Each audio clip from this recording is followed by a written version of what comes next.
సద్భావన forum Vikarabad జిల్లా కార్యవర్గం, ముఖ్యంగా అధ్యక్షులు అనంతయ్య గారు, అడ్వకేట్, వైస్ ప్రెసిడెంట్ తసబుర్ అలీ గారు, యువ నాయకులు అశోక్ గారు, జనరల్ సెక్రటరీ నామ్ పాషా గారు, మిగతా లోకల్ టీమ్ అండ్ టీమ్ని గైడ్ చేస్తున్న పెద్దలు అబ్దుల్ రౌఫ్ గారు, ఇంకా ఇతర మిత్రులకు, జాకిర్ గారికి, ఈరోజు కార్యక్రమంలో పాల్గొంచుకుంటున్న మిత్రులు హాజీ పటేల్ గారికి. నిజానికి వికారాబాద్ సద్భావన ఫోరం యాక్టివిటీస్ విన్న తర్వాత అధ్యక్షులు వారు చాలా వివరంగా కార్యక్రమాల డీటెయిల్స్ మన ముందు ఉంచడం జరిగింది. అదేవిధంగా టీం యొక్క ఒపీనియన్స్ ఏవైతే మీరు ఇప్పుడు ఇక్కడ పెట్టడం జరిగిందో దాని ద్వారా తెలిసే విషయం ఏంటి అంటే, ప్రతి ఒక్క మిత్రుల్లో మోటివేషన్ అనేది ఇంటర్నల్లీ బాగా అద్భుతమైన మోటివేషన్తో మీరందరూ ఉన్నారు, ఆల్రెడీ యాక్టివిటీస్ చేస్తున్నారు. ఈ చిన్నపాటి కాలంలోనే 5-6 యాక్టివిటీస్ చేయటం, అందులో కొన్ని యాక్టివిటీస్ స్టేట్ లెవెల్ సోషల్ మీడియాలో కూడా నేను చూశాను. మిత్రులు ఎవరు చెప్పారు, ఆర్డీఓ గారికి ఏదైతే మెమోరాండం మీరు ఇచ్చారో ఆ మెమోరాండం ఇస్తూ ఉన్న మరి ఆర్డీఓ గారి ఆఫీస్ ముందు మీరు నిలబడ్డ ఫోటోలు నేను చూశాను. అంటే రాష్ట్ర స్థాయి వరకు మీ కార్యక్రమాలు ఆల్రెడీ చేరడం, అది మచ్చుతనక దేనికి అంటే మీరు పర్ఫెక్ట్లీ విత్ ఫుల్ కమిట్మెంట్, ఇన్స్పిరేషనల్గా మరి సద్భావన కోసం పనిచేస్తున్నారు అని తెలియపరచడానికి ఇది ఒక నిదర్శనం. మిత్రులారా, ఏదైనా ఉద్యమం అనండి, ఒక ప్లాట్ఫామ్ అనండి, ఒక ఐడియాలజీ అనండి, లేక ఒక ఆర్గనైజేషన్ అనండి, అందులో అత్యంత కీలకమైన విషయం ఏంటి అంటే ఏ లక్ష్యాలతో ఆ ఫోరం ఏర్పడ్డారు, ఉద్దేశాలు ఏంటి, ఏం చేయదలుచుకుంటున్నారు. కార్యక్రమాలు ఎన్నో చేయొచ్చుగాక ఆ కార్యక్రమాలు ఏ విధి విధానాల ద్వారా చేస్తారు అనేది చాలా చాలా కీలకమైన అంశాలుగా పరిగణించబడతాయి. యాక్టివిటీస్ మనం అద్భుతంగా చేస్తున్నాం. ఈ అద్భుతాన్ని కొనసాగించాలి అంటే, ఇంకా ఈ అద్భుతంలో ప్రతిరోజు 3 కాయలు 3 పువ్వులు 6 కాయల్లాగా మనం ముందుకెళ్ళాలి అంటే ఎయిమ్స్ అండ్ ఆబ్జెక్టివ్స్ ఏవైతే ఉన్నాయో, స్ట్రాటజీ ఏదైతే ఉందో, గోల్స్ ఏవైతే ఉన్నాయో అండ్ లిస్ట్ ఆఫ్ యాక్టివిటీస్ ఏదైతే ఉందో దానికి సంబంధించిన విషయాలు కూడా కూలంకషంగా మన టీంకి తెలిసి ఉండవలసిన అవసరం ఉంది. అది సంపూర్ణంగా చేయాలి అంటే రాష్ట్ర స్థాయిలో ఒక కార్యక్రమం మేము చేపట్టబోతున్నాం ఒక 2 monthsలో. 1 month తర్వాత లోకల్ ప్రెసిడెంట్స్ ఎవరైతే ఉన్నారో ఆ లోకల్ ప్రెసిడెంట్స్ని ఒకరోజు 1-2 days ఓరియంటేషన్ కార్యక్రమం కూడా డిజైన్ చేస్తున్నాం. యాక్చువల్గా సద్భావన ఫోరం ఏంటి, సద్భావన ఫోరంలో మనం ఏ స్ట్రాటజీస్ని అడాప్ట్ చేయాలి, ప్రస్తుతం ఉన్న సమస్యలు ఏంటి, activity itself should not be the goal, ఏ విధి విధానాల ద్వారా ఏం గెయిన్ చేయదలుచుకుంటున్నాం, ఇవన్నీ విషయాలపై మరి అవగాహన కొరకు district presidents, local presidents and team కూడా కొన్ని మరి ట్రైనింగ్ ప్రోగ్రామ్స్ కూడా డిజైన్ చేస్తున్నాం. అదేవిధంగా అసలు సద్భావన ఫోరం ఏం చేయదలుచుకుంటుంది, భారతదేశం చారిత్రకంగా చూసినట్లయితే సద్భావన ఏ విధంగా ఉంది భారతదేశంలో, సద్భావన ఉండటం వల్ల మనిషికి సైకలాజికల్గా ఎంత రిలీఫ్ వస్తుంది, సామాజికంగా ఏ అద్భుతమైన ప్రయోజనాలు ఒనగూరుతాయి అనే విషయాలన్నింటినీ క్రోడీకరిస్తూ కూడా ఒక చిన్న పుస్తకం తెస్తున్నాం సార్. సద్భావన అనే కాన్సెప్ట్ని ఇప్పుడు మనం అందరం కలిసి మాట్లాడుకుంటున్నాం. ఆ పుస్తకమే ఆ సర్వ విషయాలు చెప్పగలగాలి.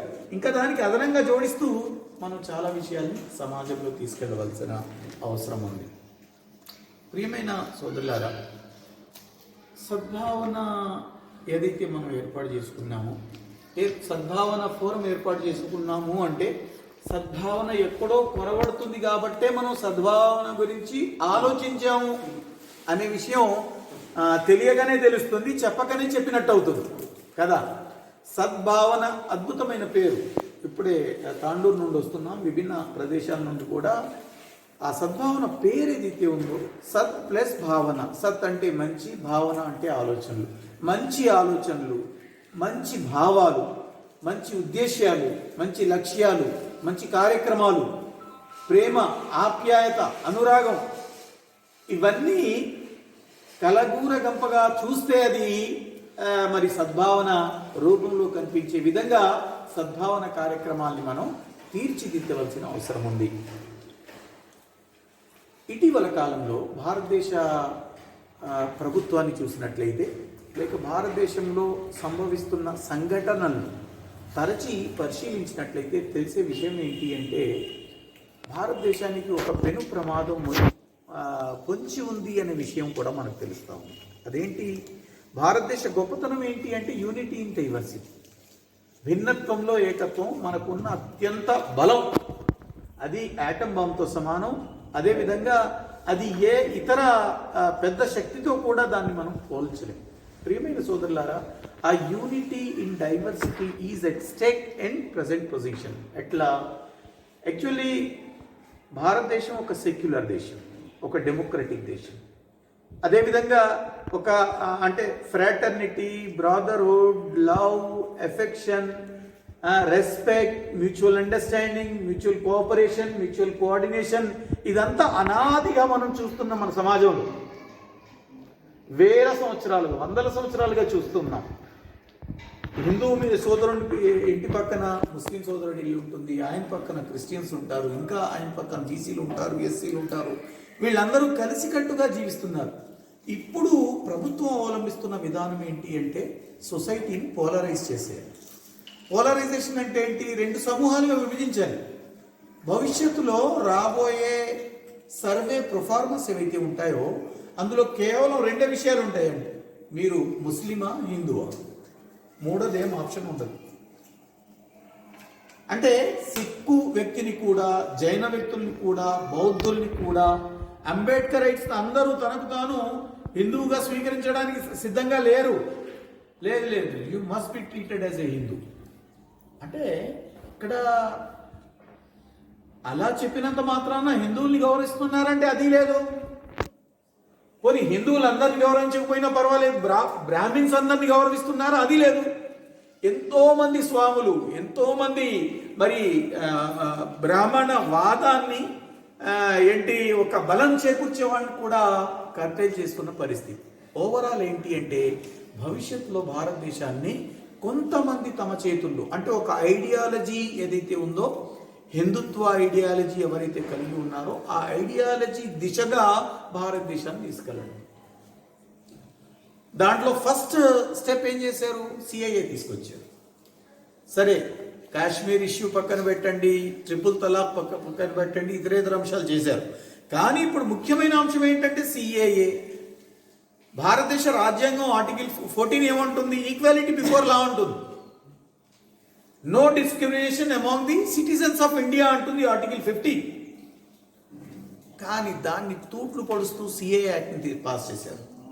సిఏ యాక్ట్ వల్ల డిఫరెన్సియేషన్ అనేది ఆచరణాత్మకంగా అది భారతదేశ సమాజంలో రాబోతుంది.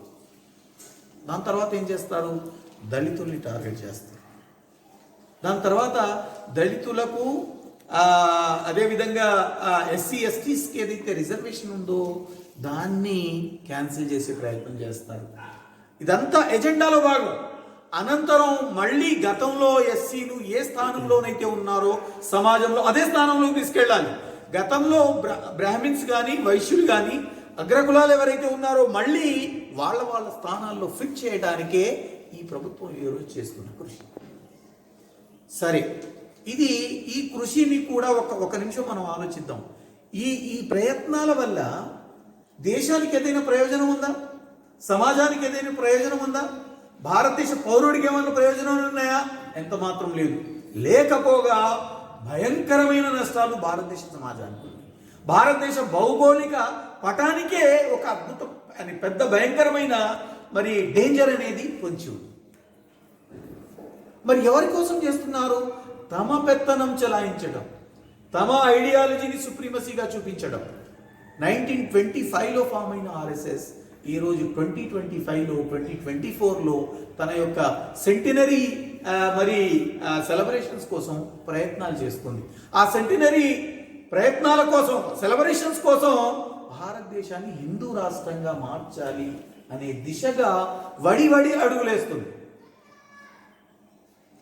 నిన్న చూశారు బీహార్ ఎలక్షన్స్, 31% గవర్నమెంట్ ఫామ్ చేశారు, 42% అపోజిషన్ 42% వచ్చి డివైడ్ అయ్యారు, 31% వచ్చి గవర్నమెంట్ ఫామ్ చేస్తున్నారు. అంటే డివైడ్ అండ్ రూల్ స్ట్రాటజీని అడాప్ట్ చేస్తున్నారు. ఇప్పుడు ఎన్నికల్లో నేను గెలవాలనుకోండి, నాకు నంబర్ ఆఫ్ ఓట్స్ పెంచుకోవాల్సిన అవసరం పెద్దగా ఉండదు. ఎప్పుడు అంటే నాకు ఒక 40,000 ఓట్లు నేను తెచ్చుకోగలిగితే గెలుస్తాను అని అనుకుంటే అప్పుడు నేను 50 కోసం ప్రయత్నించే అవసరంలా, 60,000 కోసం ప్రయత్నించవలసిన అవసరంలా. ఏం చేయాలి? నేను ముందు వాళ్ళని డివైడ్ చేస్తే సరిపోతుంది. ముందు వాళ్ళని ఏ 18, 16, 22, 26,000కి కుదించగలిగితే ఆటోమేటిక్గా విన్నర్ నేనే కదా.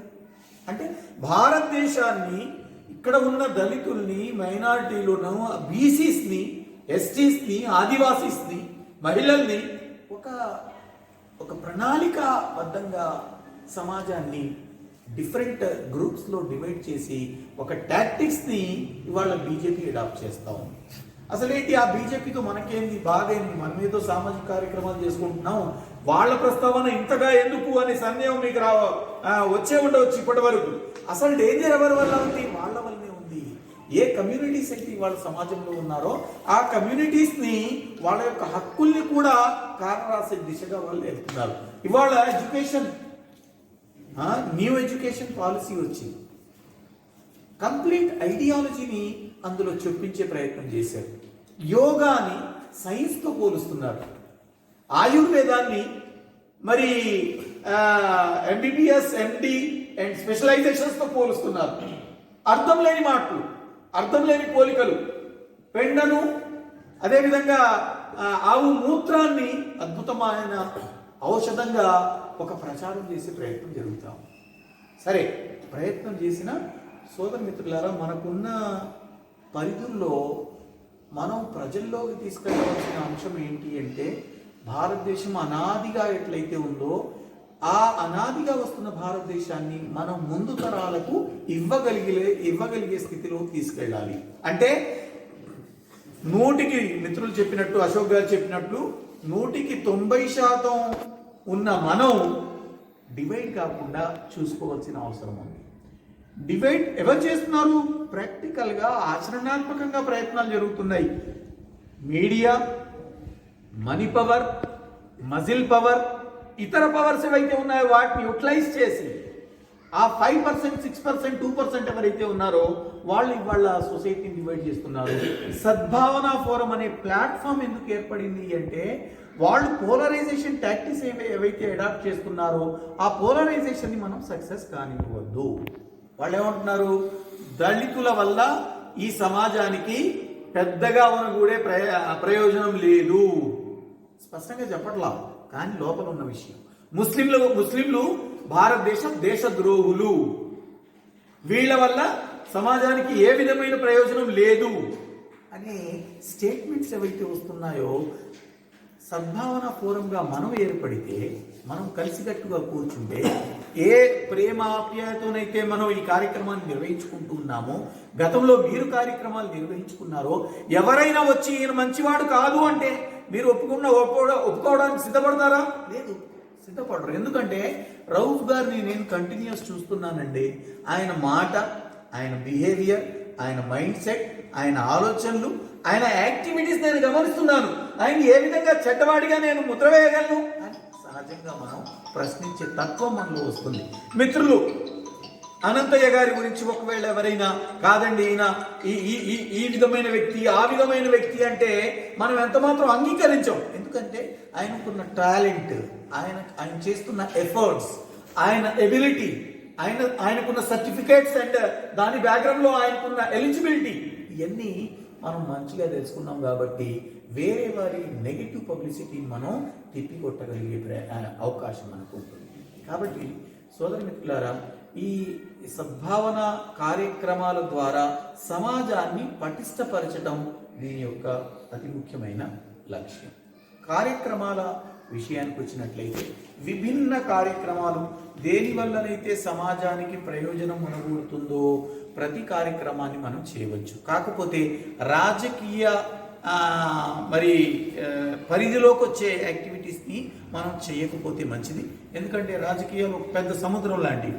అవి ఒక కార్యక్రమాన్ని మొదలు పెడితే విభిన్న సమస్యలు మనకు వచ్చే అవకాశం ఉంది. కాబట్టి రాజకీయ కార్యక్రమాలను పక్కన పెట్టి మిగతా ఏ యాక్టివిటీ అయినా దానివల్ల సమాజానికి లాభం చేకూరితే తప్పనిసరిగా మనం అడాప్ట్ చేసే ప్రయత్నం చేయాలి.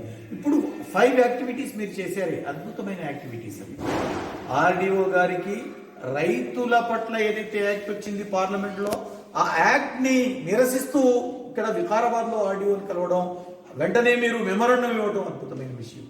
ఒక నూతన విషయం ఏంటి అంటే చాలా కొత్త విషయం, అది ఎవరు ఆలోచించలేదు. నేను ఇప్పటిదాకా ఎప్పుడు ఆలోచించలేదు. అడవుల్లో ఉన్న జీవాలు ఆహారం దొరక్క ఆవాసాల్లోకి వస్తున్నాయి కాబట్టి వాళ్ళకి అక్కడే ఆహారం ఏర్పాటు చేయటం అనేది, ఇక ఆలోచన అనేది నిజంగా ఆ ఆలోచనకి నేను యాక్సెప్ట్ చేస్తున్నాను. అద్భుతమైన విషయం అది. మరి దాని పట్ల తప్పనిసరిగా ఈ ఆలోచనని పూర్తి తెలంగాణలో కూడా వ్యాపింపజేసే ప్రయత్నం చేద్దాం. ఈ సద్భావన కార్యక్రమాల ద్వారా మన టీమ్స్ ఏవైతే ఉన్నాయో ఆ టీమ్స్ ద్వారా ఈ ఆర్డీఓస్కి, డిస్ట్రిక్ట్ కలెక్టర్స్కి, జాయింట్ కలెక్టర్స్కి ఈ మెమోరాండం ద్వారా ఇవన్నీ చేరవేసే ప్రయత్నం చేద్దాం. సోదరులారా, ముఖ్యంగా సమాజంలో సగభాగం మహిళలు. మరి మహిళల్ని కూడా మనం ఫోరంలో చేర్చుకోవాల్సిన అవసరం ఎంతైనా ఉంది. ఇప్పుడు ఫోరంకి సంబంధించి 3 మోడల్స్ ఇస్తున్నాం సార్. ఒకటి ఓన్లీ జెంట్స్తో కూడిన ఒక ఫోరం, రెండవది ఓన్లీ విమెన్ కూడా సద్భావన ఫోరంని ఏర్పాటు చేసుకోవచ్చు, మూడవది మిక్స్డ్ స్ట్రక్చర్ కలిగింది, మేల్ అండ్ ఫిమేల్తో మిక్స్డ్గా ఉన్న ఒక ఫోరం. మీరు దేన్ని బెటర్ అనుకుంటే దాన్ని అడాప్ట్ చేయవచ్చు. ఒకవేళ మిక్స్డ్ మీరు బెటర్ అనుకున్నట్లయితే ఈ ఫోరంలో మరి కొంతమంది ఆఫీస్ బేరర్స్ని కూడా అందులో ఇన్వాల్వ్ చేయండి.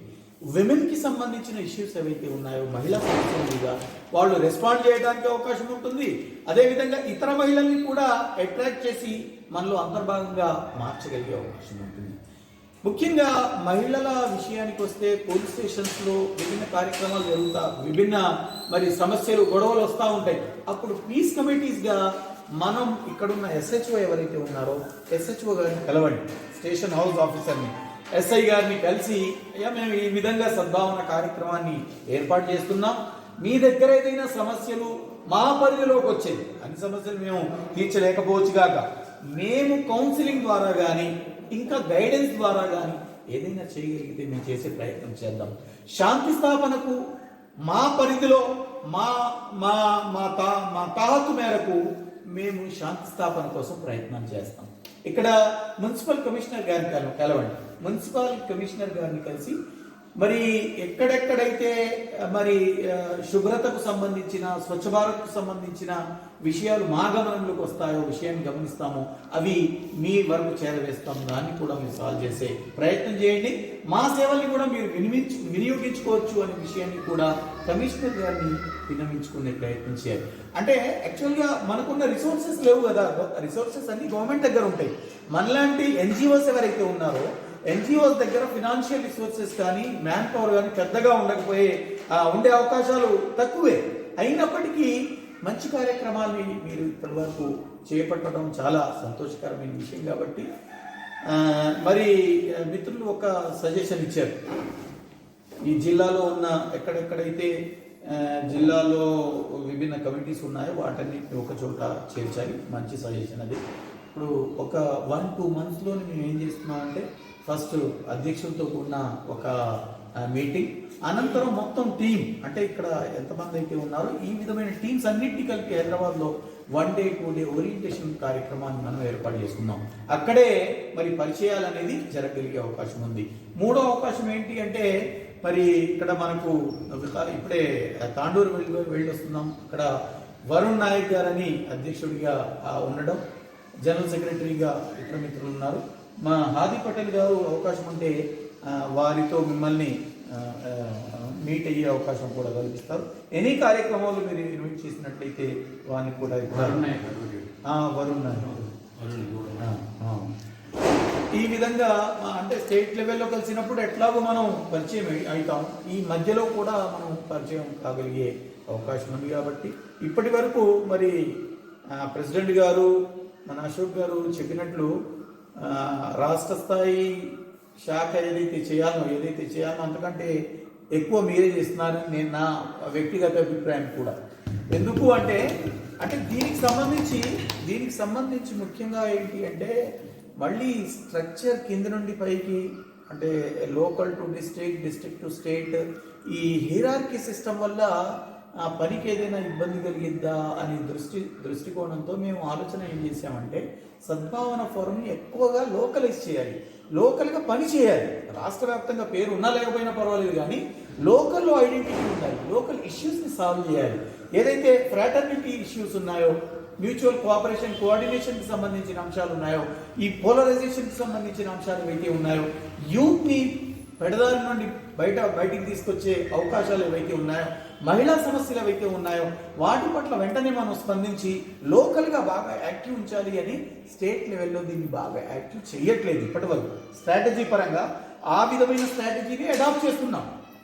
కాబట్టి భవిష్యత్తులో మనం లోకల్గా స్ట్రాంగ్ అయిపోయిన తర్వాత ఒక స్టేట్ కాన్ఫరెన్స్ కూడా ఏర్పాటు చేసుకోబోతున్నాం.